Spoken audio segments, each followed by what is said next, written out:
Kita berada di sini tentu bukan hanya sekedar hadir, bukan hanya sekedar memenuhi undangan, ya, bukan hanya sekedar meramaikan ruang auditorium atau ruang ballroomnya dari LAN RI.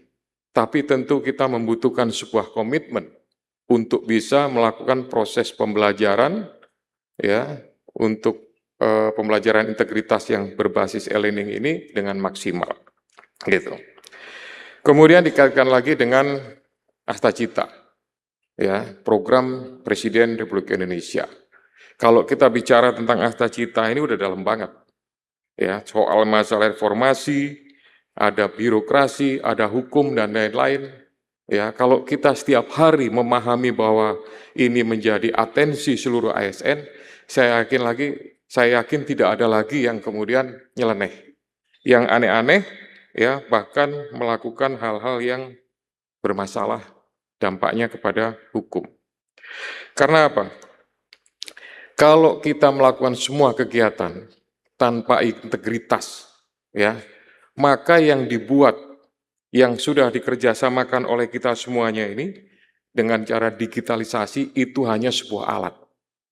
Alat bisa diakali, ya. Kami sudah buktikan banyak di perkara-perkara itu kelihatannya saja sudah digitalisasi. Tapi pintu belakangnya, backdoor-nya itu ternyata masih bisa dimainkan. Yang saya sebut paling gampang misalkan e-katalog lah.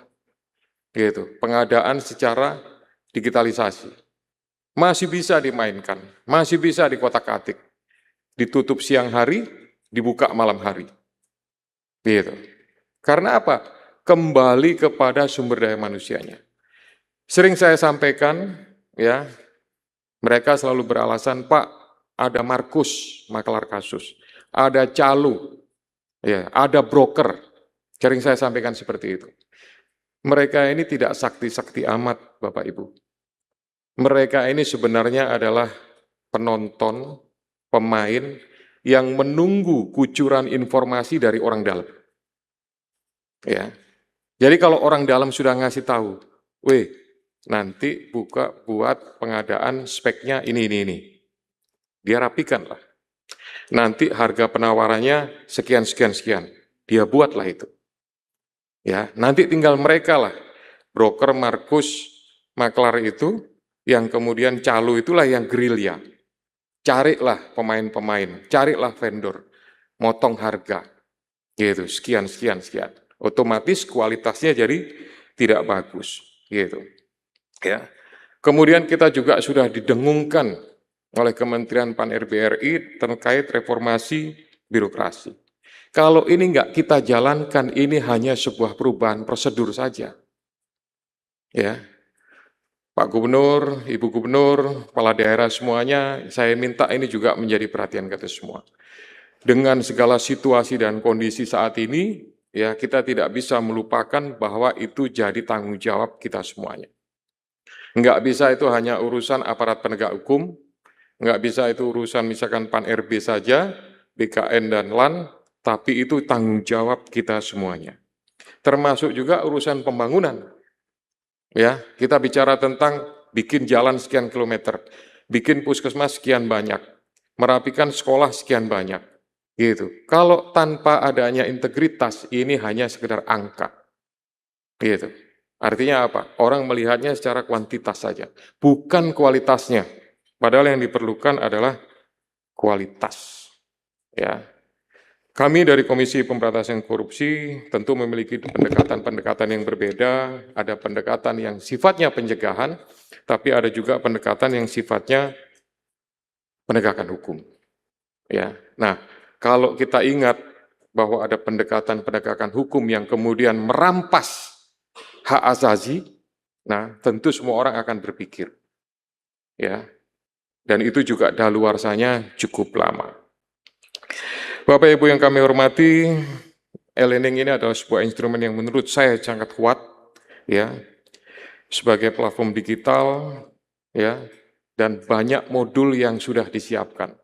Bahkan modulnya pun sudah dikoreksi, sudah dibahas dengan banyak pihak, ya.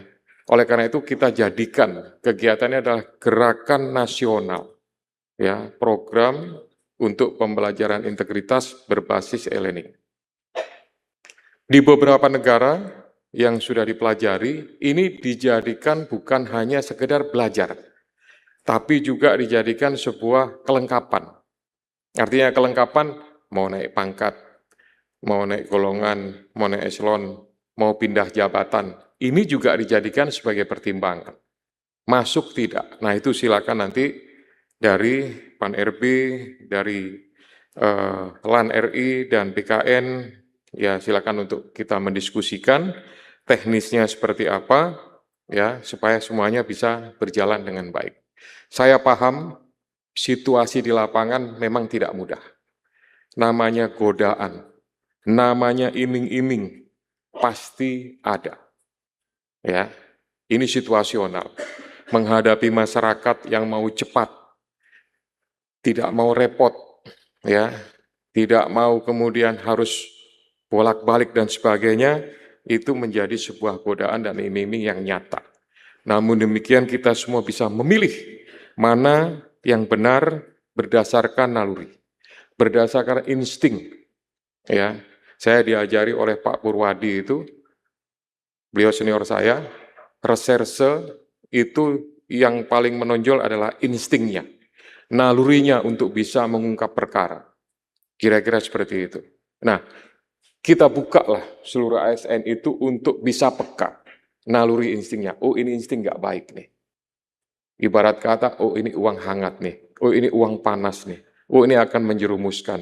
Nah, diingatkan kepada mereka, ya, supaya dalam setiap pengambilan keputusan kembali kepada insting, kembali kepada naluri, kembali kepada kepekaan, itulah yang akhirnya bisa menjadi sebuah hal yang positif dan nanti endingnya adalah keberhasilan bersama dalam skala agenda nasional.